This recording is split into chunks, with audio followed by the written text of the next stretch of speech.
Budget की आमद है और मुल्क की मईशत एक ऐसे मरहले में दाखिल हो रही है जहां हुकूमत को बैक वक्त कई बड़े चैलेंजेस का सामना है। जैसा कि वफाकी बजट 12 जून को पेश किया जाएगा और इससे कबल कौमी इक्तसादी काउंसिल और दीगर अहम फोरम्स पर आइंदा माली साल के माशी अहदाफ तरक्याती प्रोग्राम्स और माली हिकमत अमली की मंजूरी का अमल जारी है। इस बार बजट सिर्फ आमदन और अखराजात का हिसाब किताब नहीं बल्कि हुकूमत की माशी समत, IMF से किए गए वादों, कर्जों के बोझ, शरह नमू के अहदाफ और अवामी तवक्कुआत का इम्तहान भी बनने जा रहा है।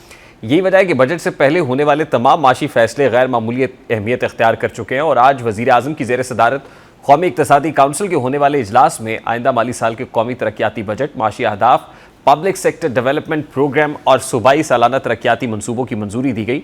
बज़ाहिर ये इजलास मामूल की एक आइनी कार्रवाई महसूस होता है, लेकिन दर हकीकत यही इजलास आइंदा माली साल की माशी तरजीहात का तयन करता है। जैसा कि इस इजलास में मेगा मनसूबों की मॉनिटरिंग की मंजूरी भी दी गई है, जिससे जाहिर होता है कि हुकूमत अब सिर्फ नए मनसूबों के ऐलानात तक महदूद नहीं रहना चाहती बल्कि जारी मनसूबों की कारकर्दगी पर भी तवज्जो दे रही है। ताहम असल सवाल यह है कि क्या महदूद माली वसाइल, बढ़ते कर्जों और IMF की शराइत के माहौल में ये तरक्याती अहदाफ हकीकत का रूप धार सकेंगे, क्योंकि माजी में भी कई तरक्याती मनसूबे फंड्स की कमी, ताखीर और इंतजामी मसाइल की वजह से मतलूबा नताइज नहीं दे सके। इसी तनाजुर में अगर रवा माली साल की माशी कारकर्दगी का जायज़ा लिया जाए तो तस्वीर ज़्यादा हौसला अफजा दिखाई नहीं देती, क्योंकि हुकूमत रवा माली साल के लिए मुकर्रर करदा माशी शरह नमू का हदफ हासिल करने में नाकाम रही है।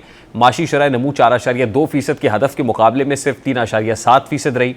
बज़ाहिर ये फ़र्क मामूली लग सकता है, लेकिन माशी इस्तिलाह में ये एक नुमाया कमी है जो सरमायाकारी, रोज़गार, सनती सरगर्मियों और हुकूमती आमदन पर बराह रास्त असरअंदाज होती है। फिर इसी तरह ज़राई शोबे की शरह नमू 4.5% हदफ के मुकाबले में सिर्फ 2.89% रही, जबकि सनती शोबा भी 4.3% के हदफ के मुकाबले में 3.51% तक महदूद रहा।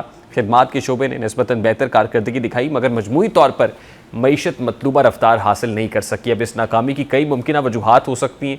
एक जानिब बुलंद शरह सूद ने निजी शोबे की सरमायाकारी को महदूद किया, दूसरी जानिब तवानाई के बढ़ते नरखों ने सनतों की पैदावारी लागत में भी इजाफा किया और ज़राई शोबा मौसमियाती तब्दीलियों, पानी की किल्लत और बढ़ती पैदावारी लागत के बाइस दबाव का शिकार रहा। अब ये रवा माली साल की सिचुएशन है, आइंदा माली साल क्या इससे बेहतर हो सकेगी? जो पिक्चर हुकूमत पेंट कर रही है, जो मुकर्रर किए जा रहे हैं, क्या उनकी तकमील हो सकेगी?